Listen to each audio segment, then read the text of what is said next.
ஹன்யோங்அசையோ. இந்த வீடியோவில் நம்ம பார்க்க போகிறது கொரியன் மொழியோட இலக்கண பகுதியில் இரண்டாவது.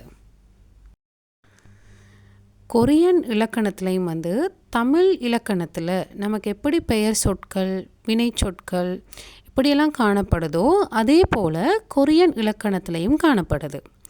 அப்போ பெயர் சொற்களுக்கு கொரியன் மொழியில் இம்யோங்சா, பாருங்கள், இம்யோங்சா அப்படின்னு சொல்லுவோம்.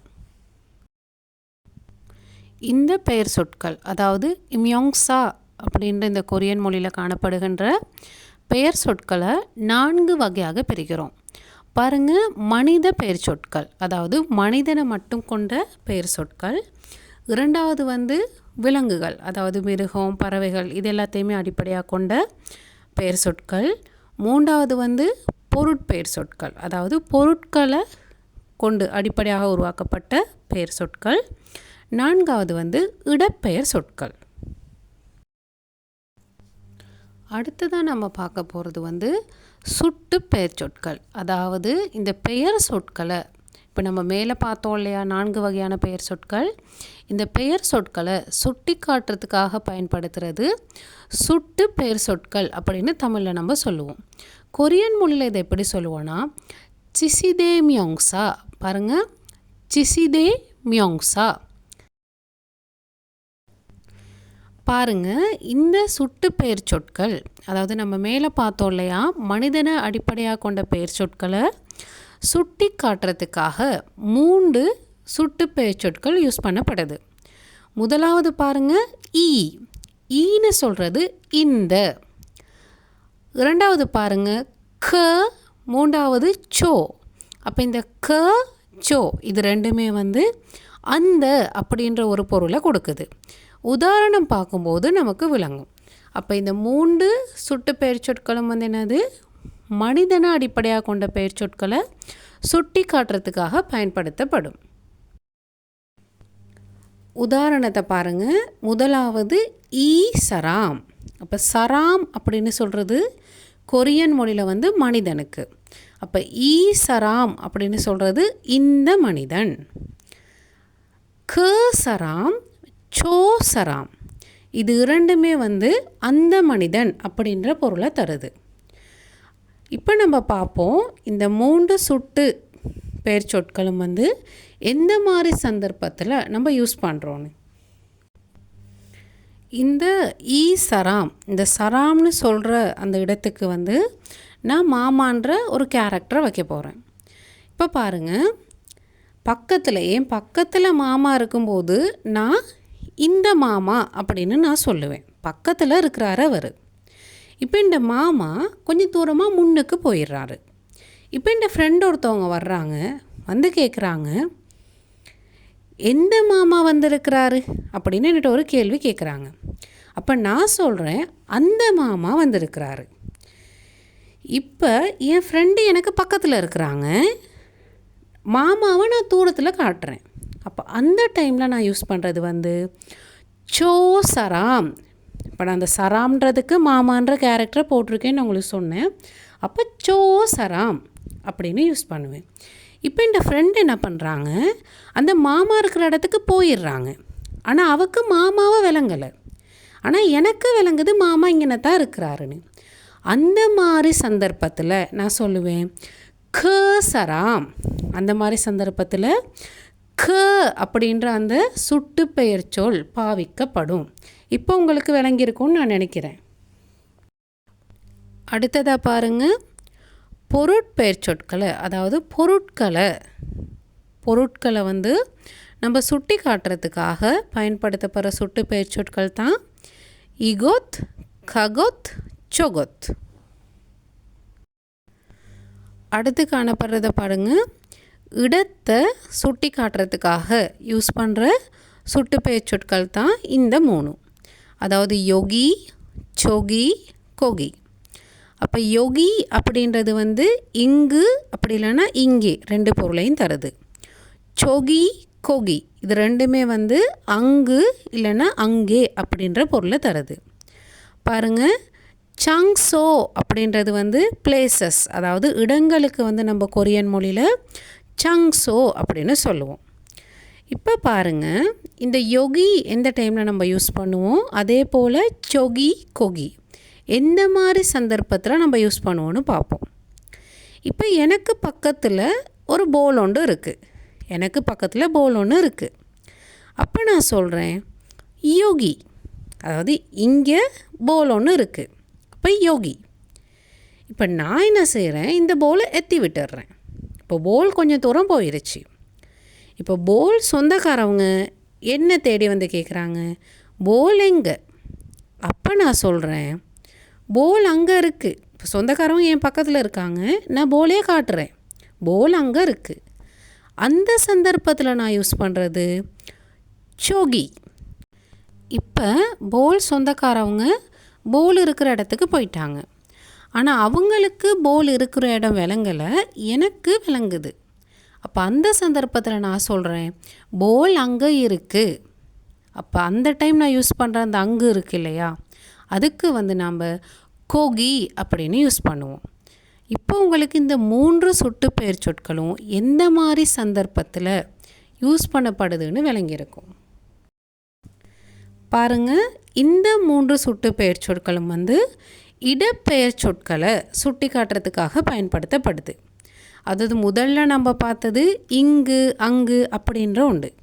இப்போ நம்ம பார்க்க போகிறது இந்த ஸ்கூல், அதாவது ஸ்கூல், ஆஃபீஸ் அந்த மாதிரி இடங்களை அடிப்படையாக கொண்டு வந்த பெயர் சொற்களை நம்ம எப்படி சுட்டி காட்டுறது அப்படின்றது தான் இதில் நம்ம பார்க்க போகிறது. பாருங்கள், இடத்தை சுட்டி காட்டுறதுக்கான 3 சுட்டு பெயர் சொற்கள் வந்து இகோத். இகோத்னு சொல்கிறது இந்த. ககோத், சொகோத், இது ரெண்டுமே அந்த அப்படின்ற மீனிங்கை தருது. இப்போ இது 3ம் எந்த மாதிரி சந்தர்ப்பங்களில் நம்ம யூஸ் பண்ணுறோன்னு பார்ப்போம். இப்போ நான் படிக்கிற ஸ்கூல்கிட்ட நான் நின்றுக்கிட்டு இருக்கேன். யாராவது தெரிஞ்சவங்க ஒருத்தவங்க வந்து கேட்குறாங்க என்கிட்ட, எந்த ஸ்கூலில் படிக்கிறீங்க அப்படின்னு. அப்போ நான் சொல்கிறேன் இந்த ஸ்கூலில் படிக்கிறேன். அப்போ அந்த மாதிரி சந்தர்ப்பங்களில் இகோத் அதை யூஸ் பண்ணுவோம். இகோத் அப்படின்ற சுட்டு பெயர் சொல்லை யூஸ் பண்ணுவோம். இப்போ நான் கொஞ்சம் தூரமாக இருக்கேன், ஆனால் எனக்கு ஸ்கூல் விளங்குது. இப்போ என்கிட்ட அவங்க கேட்குறாங்க எந்த ஸ்கூலில் படிக்கிறீங்க? அந்த ஸ்கூலில் படிக்கிறேன். இப்போ நான் அவங்களுக்கு காமிக்கிறேன் அந்த ஸ்கூலில் படிக்கிறேன். அந்த மாதிரி சந்தர்ப்பங்களில் சொகத் அப்படின்ற சுட்டு பெயர் சொல்லை யூஸ் பண்ணுவோம். இப்போ நான் தூரமாக இருக்கேன், ஆனால் எனக்கு ஸ்கூலை தெரியும். இப்போ எந்த ஸ்கூலில் படிக்கிறீங்கன்னு கேட்குறாங்களே, அவங்களுக்கும் ஸ்கூலை தெரியா. அப்போ அந்த மாதிரி சந்தர்ப்பத்தில் நான் அந்த ஸ்கூலில் படிக்கிறேன் அப்படின்ற டைம் நான் ககோத் அப்படின்ற சுட்டு பெயர் சொல்லை யூஸ் பண்ணுவேன். இப்போ உங்களுக்கு விளங்கியிருக்கும் இந்த 3 சுட்டு பெயர் சொற்களும் ஒரு இடத்தை குறிக்கும் போது நம்ம எப்படி யூஸ் பண்ணுறது அப்படின்றது. அடுத்ததாக நம்ம பார்க்க போகிறது வந்து வினைச்சொற்கள். தமிழ் இலக்கணத்தில் வினைச்சொற்கள் எப்படி காணப்படுதோ அதே போல் கொரியன்லையும் வந்து வினைச்சொற்கள் காணப்படுது. இந்த கொரியன் மொழியில் வினைச்சொற்களுக்கு நாம் தொங்சா அப்படின்னு சொல்லுவோம். பொதுவாகவே வந்து கொரியன் மொழியில் காணப்படுற இந்த வினைச்சொற்கள் வந்து தானா இல்லைன்னா ஆதா அப்படின்ற சொற்களில் தான் வந்து முடிவடையும். பாருங்கள், கதா அப்படின்னு சொல்கிறது போ, தானாவில் முடிஞ்சிருக்கு. இரண்டாவது பாருங்கள், உன்தொங் ஆதா அப்படின்னு சொல்கிறது விளையாடு அப்படின்றதுக்கான அர்த்தம். பாருங்கள், இறுதியாக ஆதால முடிஞ்சிருக்கு. அப்போ நீங்கள் பொதுவாகவே எங்கேயாவது தானா அப்படி இல்லைன்னா ஆதா இது ரெண்டும் கண்டிங்கன்னா இது வந்து ஒரு வினைச்சொல் அப்படின்றதுக்கு உங்களுக்கு ஒரு ஐடியா ஒன்று எடுத்துக்கக்கூடியதாக இருக்கும்.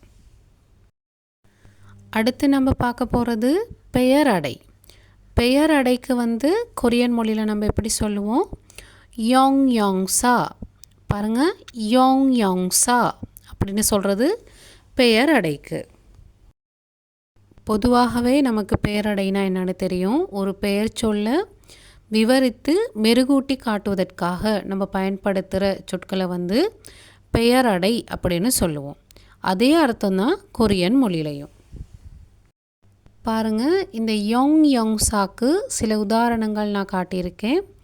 முதலாவது வந்து கதா அப்படின்னு சொல்கிறது பெரிய, சக்தா சக்தான்னு சொல்கிறது சிறிய.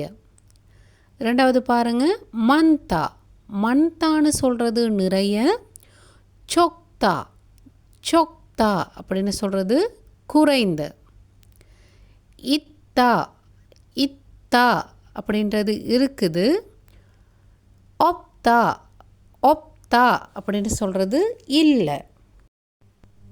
பாருங்கள், நொப்தா நொப்தா நொப்தான்னு சொல்கிறது அதிகம், நத்தா நத்தா அப்படின்னு சொல்கிறது குறைவு, அதாவது ஹை லோ.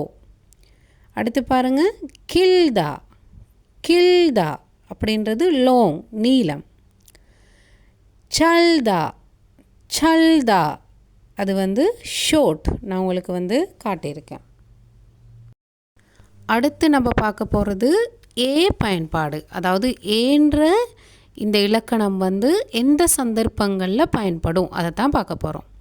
அப்போ ஏ சயோங் அப்படின்னு சொல்கிறது ஏ பயன்பாடு, சயோங் அப்படின்னு சொல்கிறது பயன்பாடு.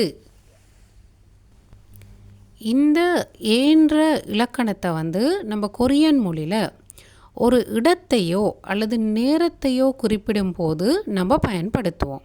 அது எந்த மாதிரி சந்தர்ப்பங்கள்னு இப்போ நம்ம பார்ப்போம். பாருங்கள், இந்த ஏ இடங்களோடு சேரும்போது எப்படி உருவாகுதுன்னு. அப்போ இடப்பெயர்கள்னுக்குள்ளே உங்களுக்கு இப்போ தெரிஞ்சிருக்கணும். வீடு, ஆஃபீஸ், ஸ்கூல் இது எல்லாமே இடப்பெயர்கள். முதலாவது பாருங்கள், சிப்பே. சிப்னு சொல்கிறது வீட்டுக்கு, அதாவது வீடுக்கு சிப் அப்படின்னு சொல்லுவோம் கொரியன் மொழியில். அப்போ சிபே சிபே அப்படின்னு சொல்கிறது வீட்டில், அப்படி இல்லைன்னா வீட்டிற்கு. ரெண்டாவது பாருங்கள், சமுசிரே. சமுசிரே அப்படின்னு சொல்கிறது அலுவலகத்தில், அப்படி இல்லைன்னா அலுவலகத்திற்கு. மூன்றாவது பாருங்கள், உஜே குகே. உஜே குகே அப்படின்றது தபால் அலுவலகத்தில், அப்படி இல்லைன்னா தபால் அலுவலகத்திற்கு. இப்போ உங்களுக்கு விளங்கியிருக்கும் இந்த ஏயை எந்த மாதிரி சந்தர்ப்பங்களில் நம்ம யூஸ் பண்ணுவோம் அப்படின்னு. இப்போ அதே பாருங்கள், நான் உச்சரிக்கும் போது சிபே, சமுசிரே, உஜே குகே அப்படின்னு உச்சரித்ததுக்கு காரணம் என்னென்னு நீங்கள் உச்சரிப்பு விதியை கொண்டிருக்க அந்த முதலாவது பேசிக் கிராமர் வீடியோவை பார்த்தீங்கன்னா உங்களுக்கு இது விளங்கும். இப்போ இந்த ஏ இரண்டாவது எந்த மாதிரி சந்தர்ப்பங்களில் பயன்படும்னு பார்க்க போகிறோம். அதாவது நேரத்தை குறிப்பிடும் போது. பாருங்கள், நான் போட்டிருக்கேன் சிகானே. சிகானே அது இந்த நேரத்தில், அப்படி இல்லைன்னா நேரத்திற்கு ரெண்டு அர்த்தத்தையும் தரும். இரண்டாவது பாருங்கள், நத்தே. நத்தே அப்படின்றது பகல் நேரத்தில், இல்லைன்னா பகல் நேரத்திற்கு அப்படின்ற ரெண்டு மீனிங்கையும் தரும். பம்மே. பம்மே இரவு நேரத்தில், அப்படி இல்லைன்னா இரவு நேரத்திற்கு. இப்போ உங்களுக்கு விளங்கியிருக்கும் இந்த ஏ நேரத்தோடு சேரும்போது, அதாவது நேரத்தை குறிப்பிடும்போது எப்படி பாவிக்கப்படுது அப்படின்னு உங்களுக்கு விளங்கியிருக்கும். இந்த ஏ நேரத்தோட பயன்படுத்தப்படும்னு நம்ம பார்த்தோம். ஆனால் இப்போ நான் காட்டியிருக்கிற இந்த நேரத்தோட சம்மந்தப்பட்ட சொற்களோட இந்த ஏ பயன்படுத்தப்பட மாட்டாது. பாருங்கள், முதலாவது ஒனல். ஒனல். ஒனல்னு சொல்கிறது இன்று. ஒஜே. ஒஜே நேற்று. சிகம். சிகம் இப்போது. நெயில். நெயில் நாளை. இந்த மாதிரி நேரத்தோட சம்மந்தப்பட்ட சொற்களுக்கு இந்த ஏவை நம்ம பயன்படுத்த மாட்டோம். இப்போ உங்களுக்கு இந்த ஏயை எந்தெந்த டைமில் நம்ம பாவிக்கணும் அப்படின்றது உங்களுக்கு விளங்கியிருக்கும். அடுத்ததாக நம்ம பார்க்க போகிறது ஏசோ அப்படின்ற கொரியன் இலக்கணத்தோட பயன்பாடு. ஏசோ சயோங். இந்த ஏசோ அப்படின்ற கொரியன் இலக்கணத்தை நம்ம ஒரு இடத்துல இருக்கும்போது, அதாவது ஒரு இடத்துல இருக்கிறோம் அப்படின்றத சொல்கிறதுக்கு பாவிக்கிறது. பாருங்கள், முதலாவது உதாரணம் சிபேசோ வீட்டில் இருந்து. சிபேசோ. இரண்டாவது பாருங்கள், சமுசிரேசோ. சமுசிரேசோ அலுவலகத்தில் இருந்து, அதாவது ஒரு இடத்துல இருக்கும்போது பாவிக்கிறது வந்து இந்த ஏசோ அப்படின்ற இலக்கணம். அடுத்து பார்க்குற கொரியன் இலக்கணத்தை பாருங்கள். ஐ பயன்பாடு, அதாவது ஐ சயம். இந்த ஐ அப்படின்னு சொல்கிற இந்த கொரியன் இலக்கணம் வந்து எந்த மாதிரி சந்தர்ப்பத்தில் பயன்படும்னா, ஒரு பெயர் சொல்ல உரிமை கொள்றதுக்காக, அதாவது ஒரு பெயர் சொல்ல உரிமைப்படுத்தி கொள்றதுக்காக இந்த ஐ அப்படின்ற இலக்கணம் வந்து பயன்படுத்தப்படுது. இந்த ஐன்ற இந்த சொல் வந்து ஒரு பெயர் சொல்லோடு சேரும்போது உச்சரிப்பு வந்து ஏவாக உச்சரிக்கப்படும். உதாரணத்தை பார்க்கும்போது உங்களுக்கு விளங்கும். முதலாவது பாருங்கள், அபோஜியே.